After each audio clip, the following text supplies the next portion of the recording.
भारत र चीनको जनसङ्ख्या जोड्दा 2.5 अर्ब भन्दा बढी हुन्छ।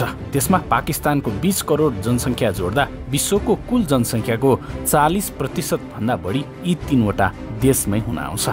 यी तीनवटै देश परमाणु शक्ति सम्पन्न राष्ट्र हुन् र तीनवटै मुलुकबीच युद्धको अवस्था बेला बखत देखिन्छ।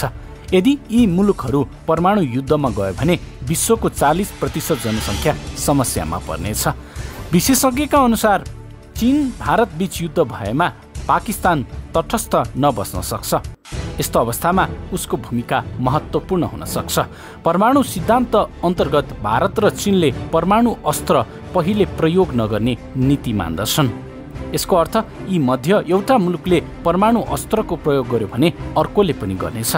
भारतले सन् 2016 मा अग्नि 5 क्षेप्यास्त्रको सफल परीक्षण गरेको थियो। त्यो अन्तर्महादेशीय क्षेप्यास्त्र हो। उक्त क्षेप्यास्त्रले 5500 देखि 5800 किलोमिटर दूरीसम्म मार हान्न सक्छ। यसको तौल 50,000 किलोग्राम र लम्बाइ 17.5 मिटर छ।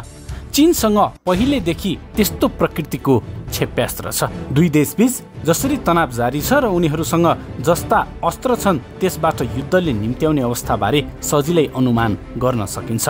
फेडरेसन अफ अमेरिकनको प्रतिवेदन अनुसार शीत युद्धपछि परमाणु अस्त्रको सङ्ख्यामा भारी गिरावट आएको छ। 1986 मा विश्वमा करिब 70,300 परमाणु अस्त्र थिए, जुन सङ्ख्या घटेर सन् 2017 मा 14,900 मा सीमित भएको थियो। सरकारहरूले विद्यमान अस्त्र नियन्त्रण सम्झौता अनुसार सङ्ख्या बताउने गर्छन्। विशेषज्ञहरूका अनुसार चीन र भारतबीच युद्ध भए त्यो आधुनिक प्रकृतिको नै हुनेछ। स्थल युद्ध मात्रै हुने छैन, जल र आकाशमा पनि लडाइँ हुनेछ। क्षेप्यास्त्र र लडाकु विमानको प्रयोग गरी आकाशमा लडाइँ हुनेछ। कतिपय विशेषज्ञका अनुसार समुद्रमा भारतको प्रभुत्व छ, जसका कारण चिनिया अर्थव्यवस्थामा असर पर्न सक्छ। आर्म्स कन्ट्रोल एसोसिएसनका अनुसार विश्वमा 9वटा मुलुकहरू अमेरिका, रुस, Britain, France, Israel, Pakistan, Bharat, चीन र उत्तर कोरियासँग परमाणु अस्त्र छन्। विश्वमा सबैभन्दा पहिले अमेरिकाले परमाणु अस्त्रको विकास गरेको थियो र सन् 1945 मा दोस्रो विश्वयुद्धका बेला जापानको नागासाकी र हिरोसिमामा प्रयोग गरिएको थियो। सैन्य क्षमताको हिसाबमा नेपालका दुई छिमेकी देशहरू भारत र चीनले ठूलो छलाङ मारिरहेका छन्। दक्षिण एसियाका दुई शक्ति राष्ट्रहरूबीच विवाद चर्कदै जाँदा युद्ध हुने अनुमानहरू गरिएको छ। यस्तो अवस्थामा युद्ध भएको खण्डमा ठूलो क्षति दुवै देशले बेहोर्नेछन्। युद्ध जित्नका लागि दुवै देशले हरसम्भव प्रयास गर्नेछन्। यस्तोमा दुई देशका बीचमा कति हात हतियार र सैन्य ताकत रहेको छ त्यो सबैको चासोको विषय हो। हामी यहाँ चीन र भारतसँग कति हात हतियार, युद्धपोत, सैन्य क्षमता छन् ती रिपोर्ट प्रस्तुत गर्छौँ। भारतसँग सैनिक 12,225 जना छ भने चीनसँग 23 लाख रहेको छ।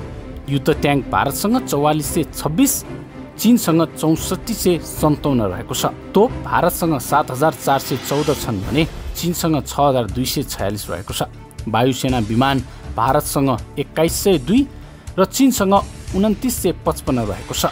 युद्धक विमान 676 भारतसँग रहेको छ भने 1271 वटा चीनसँग रहेको छ। हमलावर हेलिकप्टर 16 वटा भारतसँग रहेको छ भने 206 वटा चीनसँग रहेको छ।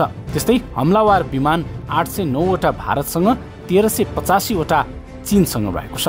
नौसैनिक बढी 295 भारतसँग छ भने चीनसँग 714 रहेको छ। विनाशक विमान 11 वटा भारतसँग, 35 वटा चीनसँग रहेको छ। पनडुब्बी 15 वटा भारतसँग रहेको छ भने 68 वटा चीनसँग रहेको छ।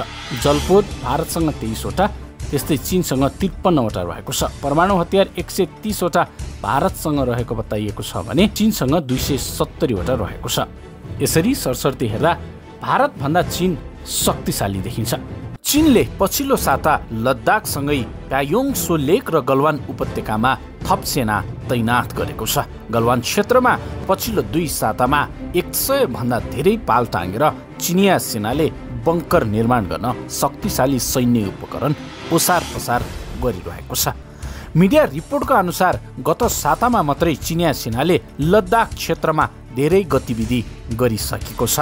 दुवै देशका सिपाहीहरूको झगडा समेत भएको केही भिडियो सार्वजनिक भएका छन्। चिनिया सेनाको गतिविधिबाट भारतीय पक्ष असन्तुष्ट देखिँदै आएको छ। विवादित मानिएको प्यायोङ सो लेकबाट भारतीय सेनालाई चिनिया सेनाले जबरजस्ती हटाएपछि थप तनाव उत्पन्न भएको छ। भारतीय सेनाले पछिल्लो साता सीमा क्षेत्रमा हवाई गस्ती बढाइरहेको छ। भारतीय सेनाका प्रमुख एमएम नारभाने स्वयं सीमा क्षेत्र नजिकै अवलोकनका लागि पुगेका थिए। मे महिनाको पहिलो साता दुई पक्षका सिपाहीहरूबीच उत्तरी सिक्किम स्थित हिंसात्मक झगडा हुँदा 100 भन्दा धेरै घाइते समेत भएका थिए। यसैबीच भारतीय सेनाले चिनिया सेनाले आफ्नो सीमा गस्तीमा बाधा उत्पन्न गरेको जनाएको छ। यसअघि 2017मा भारत र चीनका सेना दोक्लाममा 2 महिनाभन्दा लामो झडप गरेका थिए। सन् 2018 को अप्रिलमा भारतीय प्रधानमन्त्री नरेन्द्र मोदी र चिनिया राष्ट्रपति सी जिनपिङ बीच चीनको वुहानमा औपचारिक भेटवार्ता भएको थियो। दोक्लामको झडपलाई अवतरण गराउने भेटको रूपमा यसलाई लिएको थियो। तिनै दुई देश 2020मा फेरि युद्धको मनस्थितिमा देखिएका छन्। पछिल्ला घटनाक्रमले उनीहरू दुवै विवादित क्षेत्रबाट पछि हट्ने मनस्थितिमा छैनन्। यता भारत र चीनको विवादास्पद सीमा क्षेत्र लद्दाखको वास्तविक नियन्त्रण रेखा एलसीमा फेरि तनाव उत्पन्न हुने संकेत देखिएको छ। उक्त क्षेत्रमा चीनले 5000 सेना तैनात गरेको आरोप लगाउँदै भारतले पनि आफ्नो सेनाको संख्या बढाउन सुरु गरेको छ। यसै महिनामा दुई देशका सेनाबीच 3 पटक झडप भएको थियो।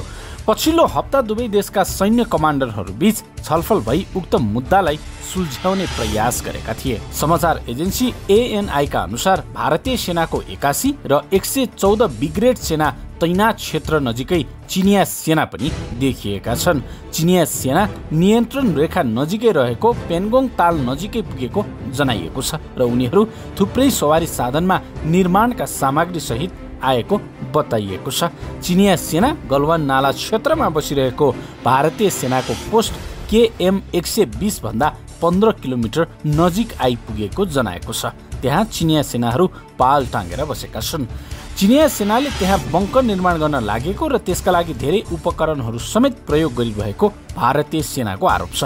यही क्षेत्रमा भारतीय सेनाले पेट्रोलिङ पोस्ट 14 को नजिकै पुल निर्माण गरिरहेको छ। चिनिया सेनाले यसको विरोध गर्दै आएको छ। भारतीय सेनाको पोस्ट KM 120 मा 250 जवान तैनात रहेका छन्, तर अहिले भारतले त्यहाँ थप सैनिक फोर्स थप्ने तयारी गरिरहेको छ। यसअघि दुई देशका सेनाबीच 1 महिनामै 3 पटक झडप भएको थियो। मे 5 र 9 मा क्रमशः पूर्वी लद्दाख र उत्तरी सिक्किममा झडप भएको थियो भने मे 9 मै लद्दाखमा अर्को तनाव भएको थियो। केही दिन अघि चिनिया सेनाले भारतीय सेनाका जवानहरूलाई गस्ती गएका बेला बन्धक बनाएका खबर बाहिर आएको थियो।